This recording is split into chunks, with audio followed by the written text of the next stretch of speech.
¿Qué tal, amigos? Bienvenidos nuevamente a una noche del terror. Hoy estamos grabando un poco más temprano de lo normal, porque la verdad ya he tenido mucho miedo cuando grabo en noche, pero hoy estoy solo completamente aquí en el estudio donde grabamos.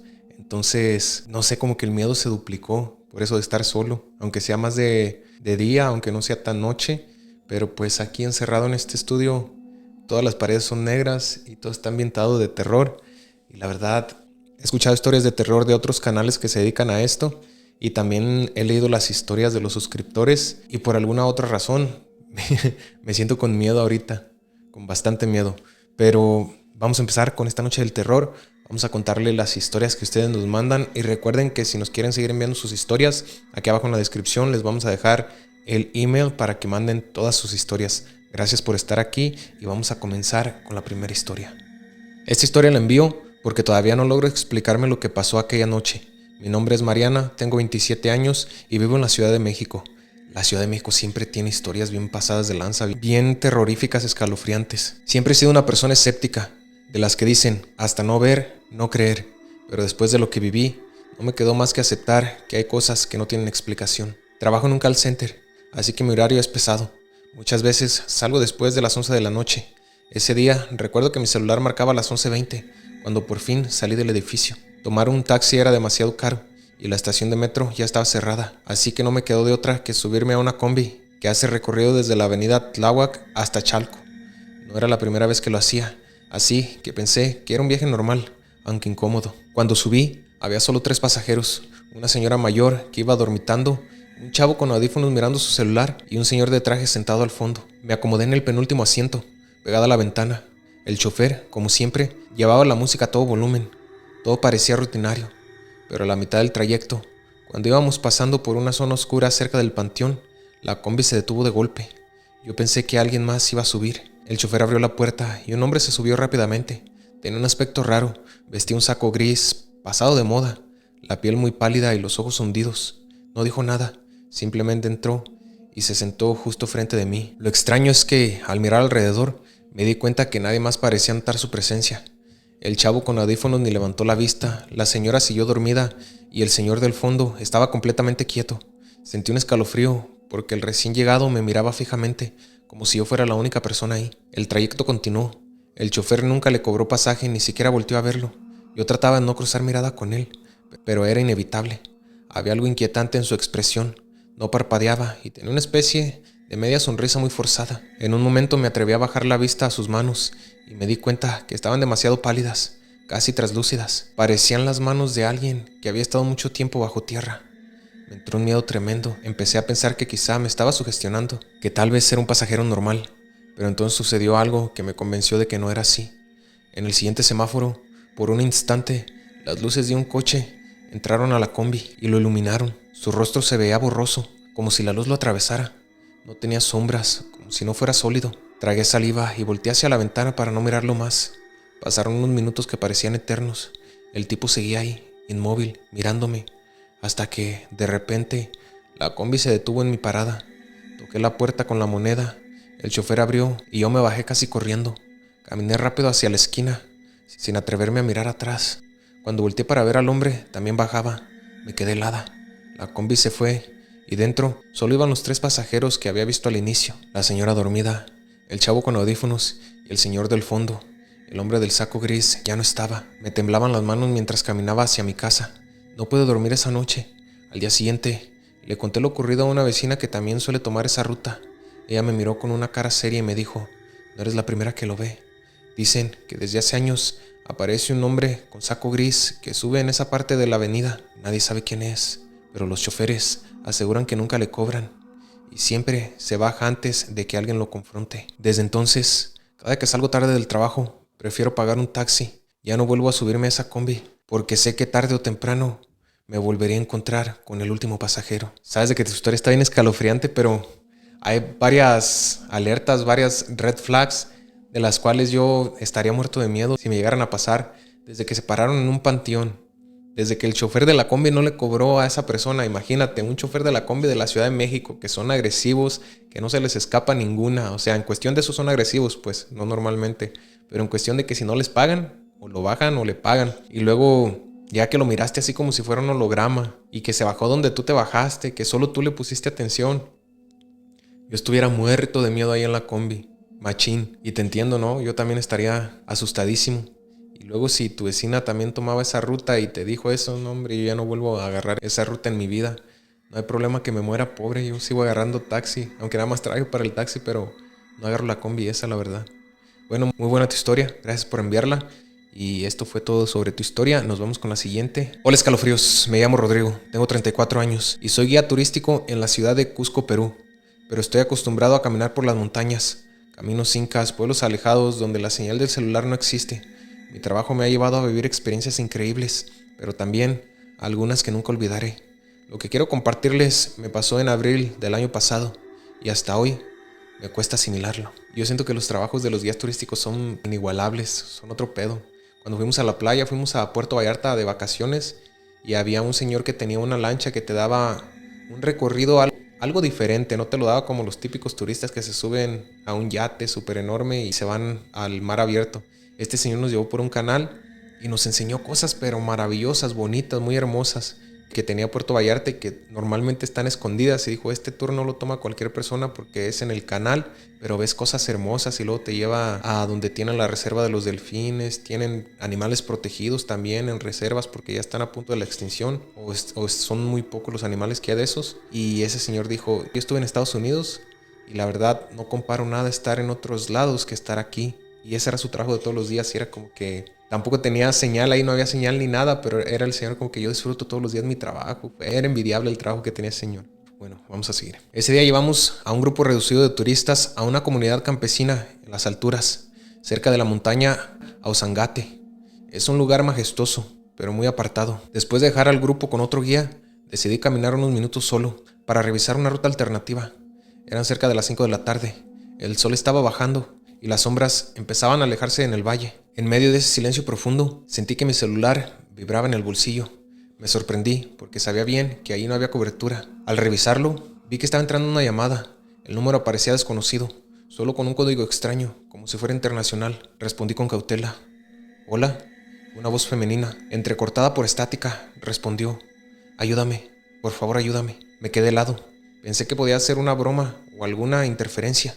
Pregunté quién hablaba, pero la voz solo repetía, ayúdame, estoy aquí. Lo más extraño fue que en el fondo se escuchaba el viento, idéntico al que soplaba a mi alrededor en ese momento, como si la llamada viniera del mismo lugar donde yo estaba.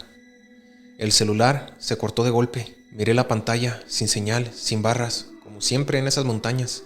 Regresé con el grupo, pero la inquietud no me dejó en paz. Esa noche, al llegar al pueblo más cercano, donde por fin tuve conexión, revisé el registro de llamadas. Ahí estaba un número largo, incompleto, como si no perteneciera a ninguna compañía conocida. Con curiosidad, decidí marcarlo. Sonó 2 veces y después una grabación en inglés dijo que el número no existía. Me dio un escalofrío tremendo. Pasaron los días y traté de olvidarlo. Sin embargo, 2 semanas después, en la misma ruta, mientras guiaba a otra familia, me acerqué a unos pobladores y platicando les conté lo sucedido, casi como un chiste para romper el hielo.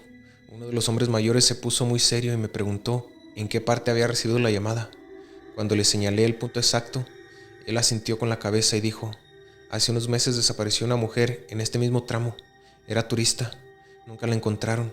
Algunos dicen que todavía pide ayuda a quienes pasan por ahí. Me quedé mudo, sentí como se me erizó la piel. No quise seguir preguntando, porque noté que la gente del lugar no quería hablar más del tema. Desde entonces, cada vez que paso por esa montaña, reviso mi celular con nerviosismo. Nunca más he recibido una llamada como esa, pero en el mismo punto, siempre se me baja la batería sin explicación y el aparato se calienta como si estuviera forzándose. No sé si la voz que escuché realmente era de aquella mujer desaparecida o simplemente fue coincidencia tecnológica imposible de entender.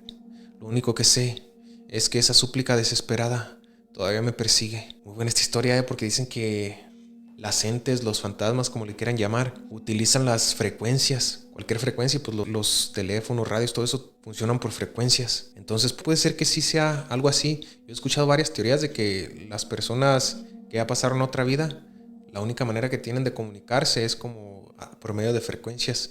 De hecho, los Warren, no sé si recuerdan que los Warren traían un aparato para escuchar las frecuencias. Y pues sí es muy creíble esto, no está tan escalofriante porque pues nada más fue como una llamada de ayúdame y no tiene tanta explicación, pero es como que a lo mejor es algo tecnológico que no entendemos todavía, pero también puede ser algo como que te pidieron ayuda por interferencias. Sí está algo más o menos.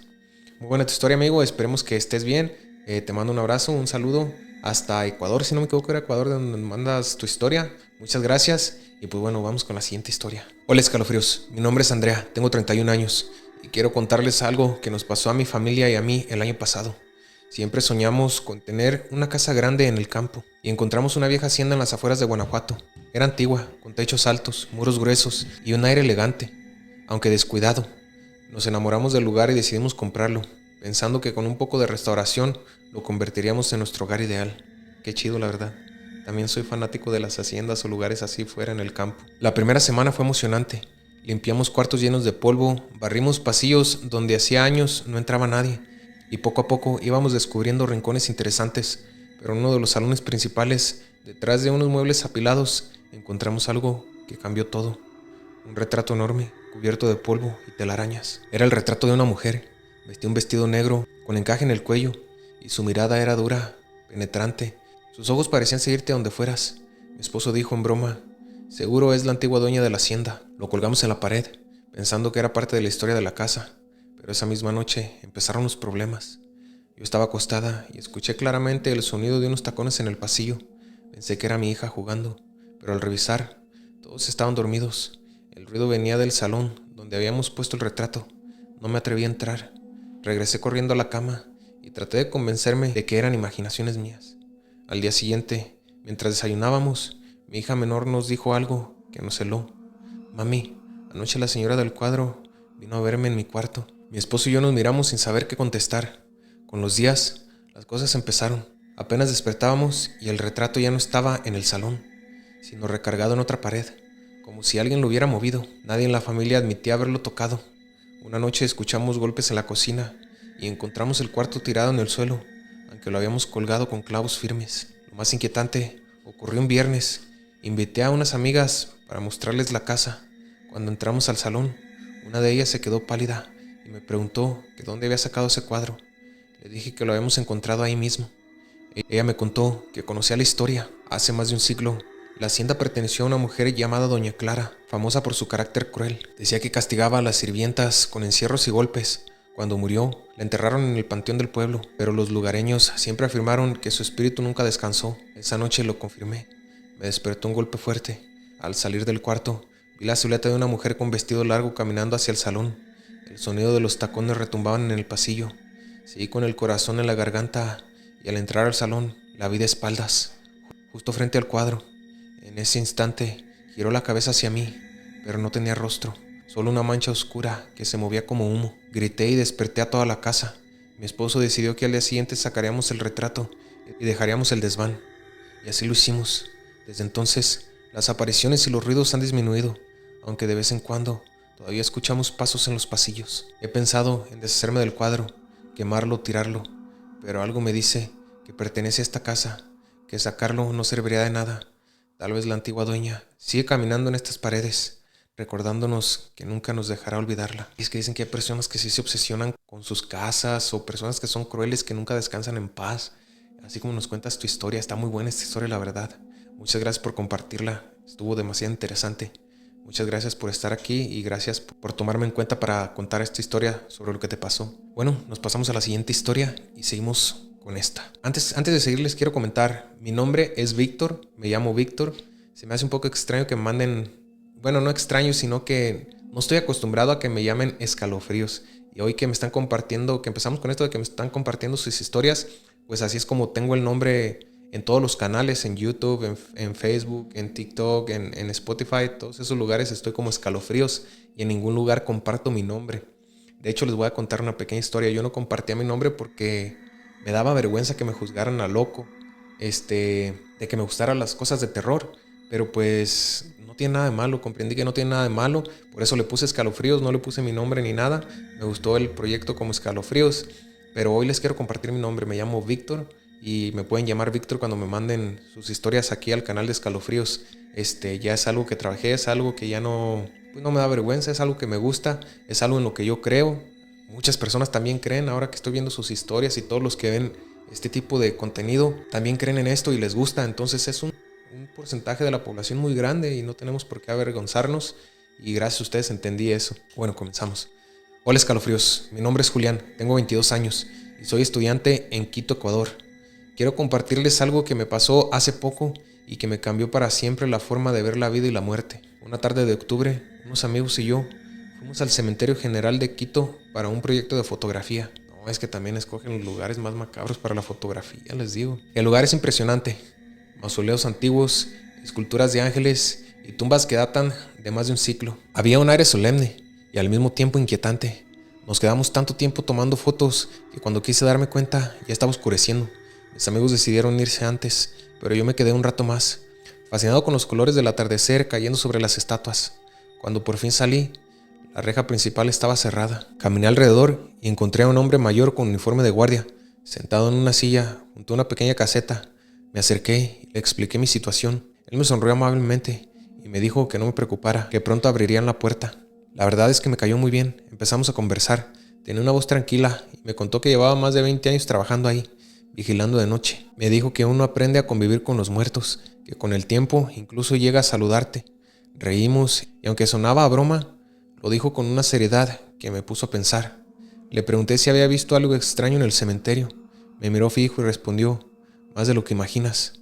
Aquí hay almas que todavía no se resignan a irse. Algunas piden compañía, otras solo buscan que alguien las escuche. Seguimos hablando casi una hora. Yo estuve tan entretenido que olvidé el miedo. El guardia me dio un consejo sobre la vida, sobre respetar a los difuntos y sobre cómo cada tumba guarda una historia. Me inspiró mucho, como si hablara con alguien sabio. Cuando por fin abrieron la reja, me despedí de él, agradeciéndole la conversación. Me sonrió y me dijo: vuelve pronto, muchacho. Aquí siempre tendrás con quien platicar. Salí del cementerio con la sensación de haber conocido a alguien especial. Días después, le conté la anécdota a un compañero de la universidad que también conocía el lugar. Cuando mencioné al guardia, le describí su aspecto: canoso, con bigote, uniforme viejo color azul. Mi amigo se quedó pálido. ¿Estás seguro de que hablaste con él?, me preguntó. Asentí, y entonces me dijo: ese guardia murió hace más de 20 años. Lo encontraron sin vida en la misma caseta que mencionas. Pensé que me estaba jugando una broma, pero me lo juró. Busqué en internet y efectivamente encontré una nota antigua que hablaba de un velador del cementerio fallecido por un infarto, justo en su turno nocturno. Era idéntica al hombre con el que hablé. Desde ese día, cada vez que paso frente al cementerio, siento una mezcla de respeto y escalofríos. No sé por qué me eligió a mí para conversar, pero estoy convencido de que ese guardia sigue cumpliendo con su deber, cuidando las tumbas, incluso después de la muerte. Sabes que yo he escuchado muchas teorías sobre este tipo de casos. Por ejemplo, ese que cuentas, muchos dicen que son cosas que se quedan, momentos que se quedan ciclados, pues, que la persona se queda ciclada a que se murió de repente, pues como dices que se murió de un infarto, no sé si de miedo o algo así. Y dicen que esas personas como que no se dan cuenta de que ya murieron. Y a veces se dan cuenta, pero pues no se quieren ir. Y quedan cicladas ahí en las últimas cosas que hicieron, pues como él, que era guardia de seguridad, se quedó haciendo lo mismo. He escuchado varias teorías sobre eso y varias anécdotas también. Y la verdad es algo muy interesante, y está interesante de que solamente quiso platicar contigo. El tan solo hecho de pensar que platicaste con una persona ya fallecida hace más de 20 años sí es escalofriante, da miedo. Pero también pensar de que solamente quiso platicar, no te hizo daño, no te dijo nada malo ni nada por el estilo, es como que es interesante, pues. Le serviste de compañía y pues te dio consejos una persona que ya estaba difunta. Muchas gracias por tu relato, por tu historia que te pasó. Es muy interesante. Y bueno, nos vamos con la siguiente historia. Hola Escalofríos, mi nombre es Camilo, tengo 24 años y vivo en Bogotá, Colombia. Lo que voy a contarles me pasó hace un par de años, cuando aún estaba en la universidad. Hasta hoy me pregunto si de verdad lo que vivimos aquella noche fue real o simplemente una alucinación colectiva. Unos amigos y yo solíamos explorar lugares abandonados. Uno de los sitios más conocidos en mi ciudad es un túnel ferroviario clausurado desde hace décadas, en las afueras de Bogotá. Habíamos escuchado que era peligroso entrar porque estaba en mal estado, pero la curiosidad nos ganó. Era sábado en la noche cuando fuimos. Llevamos linternas, mochilas y hasta una cámara para grabar. Apenas entramos, el aire se volvió pesado, húmedo, con olor a tierra mojada. El eco de nuestras voces rebotaba en las paredes, lo normal en un túnel. Avanzamos unos 50 metros y comenzamos a bromear. gritando frases para escuchar cómo se repetían. Fue entonces cuando noté algo raro. Yo había gritado mi nombre, pero lo que regresó no fue mi voz. La respuesta llegó con un tono más grave, casi susurrando, directo: Camilo, no sigas. Mis amigos se quedaron en silencio. Uno de ellos trató de reírse, pensando que era un eco distorsionado. Pero cuando otro gritó: ¿Quién anda ahí?, la respuesta fue inmediata, con la misma voz grave: Yo estoy aquí. Las linternas temblaban en nuestras manos. Nos quedamos quietos, tratando de convencernos de que era un truco acústico. Seguimos avanzando unos metros y de repente escuchamos risas. No eran nuestras, eran carcajadas que se movían de un lado a otro en el túnel, como si alguien invisible se burlara de nosotros. En ese momento quise salir corriendo, pero mis amigos insistieron en grabar más. Apagué mi linterna un instante para revisar la cámara y entonces lo escuchamos otra vez. Una voz idéntica a la mía, pero retorcida. Gritó: ¡Ayúdame! Todos me miraron, convencidos de que yo lo había dicho, pero yo tenía la boca cerrada. El eco repetía una y otra vez esa frase, mezclándose con mis susurros que no entendíamos. Fue ahí cuando el pánico nos ganó. Corrimos de regreso, tropezamos con las piedras. Detrás de nosotros, las voces seguían repitiendo cosas que nadie había dicho. Nombres, insultos, súplicas. Era como si el túnel tuviera memoria de todo lo que se había hablado dentro y lo deformara. Al salir, jadeando bajo la luz de la luna, juramos no volver jamás. Revisamos la grabación en la cámara. Se escuchaban claramente las voces, pero demasiado nítidas como para hacer eco. Una de ellas incluso decía algo que ninguno de nosotros habíamos mencionado: nunca saldrán. Desde esa noche, evito pasar cerca de ese lugar. Mis amigos y yo dejamos de hacer exploraciones. Estoy convencido de que en ese túnel no solo guarda la humedad y el silencio, también quedaron atrapadas voces que no pertenecen a este mundo. Muy interesante tu historia y pues tuvieron bastantes agallas como para meterse y ya después de escuchar esas voces seguir jugando. Esas cosas son de respeto y la verdad a las personas que no toman ese tipo de cosas con respeto les va demasiado mal. En las historias que yo he visto, que he escuchado, las personas que no toman esas cosas en serio les va muy mal. Es mejor tener respeto por todo aunque no creamos. Y pues muy interesante tu historia y creo que aprendieron su lección con este tipo de susto que les dieron. Muchas gracias por estar aquí. Esta fue una noche más de la Noche del Terror. Esto fue todo. Yo soy Víctor y nos vemos en el siguiente video de Escalofríos.